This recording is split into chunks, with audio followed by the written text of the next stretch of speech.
Notice that in example number 2, both of these equations are in standard form instead of slope-intercept form, like the first one. Now we solve it very similar. Okay, yeah, it's going to be a little different, but I think that standard form is a little easier to follow. It's kind of up to you on what you think. So here we have the equation x minus y equals 2. Now we need to find points that satisfy this equation. So I want to find numbers that I can go in for x and for y to get a 2 out. So I like to work with smaller numbers. So I'm going to start with, if I plug 3 in for x, what 3 minus what will give me 2? Well, 3 minus 1 will give me 2. So I put 3 in for x, 1 in for y, and I get 2 out. Then if I put 4 in for x, 4 minus 2 would give me 2. So I have 2 in for y. And then let's just do one more. If I plug 5 in, 5 minus 3 would give me 2. And then we plot the points. So the first one, we go over 3, up 1, and then over 4, up 2, and then over 5, up 3. And then we can draw a line through them, hopefully nice and straight. Do the best you can. Then the second equation, we have x plus y equals negative 6. So very similar to this one over here. I want to find two numbers that I can add together this time to give me negative 6. So I know that negative 3 plus a negative 3 is going to give me negative 6. I also know negative 2 plus negative 4 is going to give me negative 6. And you can actually do the opposite. Negative 4 plus negative 2 will also get me negative 6. Okay, obviously you could do 0 plus negative 6 would give you negative 6. There are a lot of options. I'm going to plug these points in. So over 3, down 3, over negative 2, down to negative 4, and then over negative 4, down negative 2. And then we are going to graph it. Right now, I think this blue graph was off just a little bit. Okay, but you can kind of see that it should be crossing right over here. Okay, it looks like I kind of did that a little off. Okay, and our point of intersection would be negative 2, and we're down 1, 2, 3, 4. So negative 2, negative 4 for my solution. Let's do a couple more.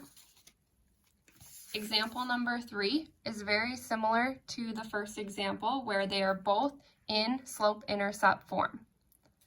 So when they are in slope-intercept form, you can use the slope and the y-intercept to help you graph. So you don't have to go and find the points when they're in slope-intercept if you don't want to. The y-intercept is at 3 for this one, so we go up to 3. And the slope is negative 1. Okay, so that means we're going down negative 1 and over 1. Okay, so we're going this direction all the way down. And then you can just draw your line after you have a few points. Okay, notice that I went down 1 over 1, down 1 over 1 for my negative 1 slope. So same goes for the second equation.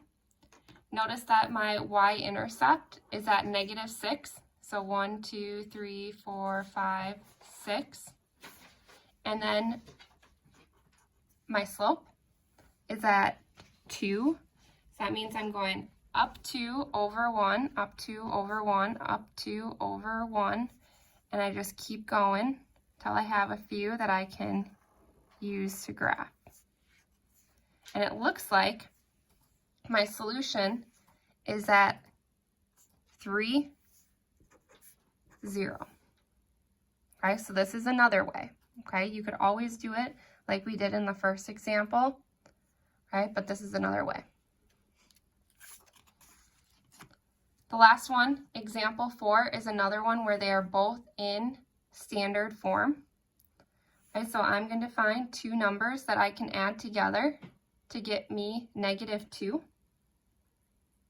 So my first one, -1 plus -1, gives me -2, -2 plus 0, and also 0 plus -2, right? That can also work. That's part of our commutative property from our number properties. So then we graph -1, -1, -2, 0, and 0, -2, and then we can graph. Oops, that's going to be a little off. Try and make your line as straight as you can, unlike me. Then over here we have 7x minus 4y equals 8. Now this one, I recommend only finding 2 points because this is a little more challenging.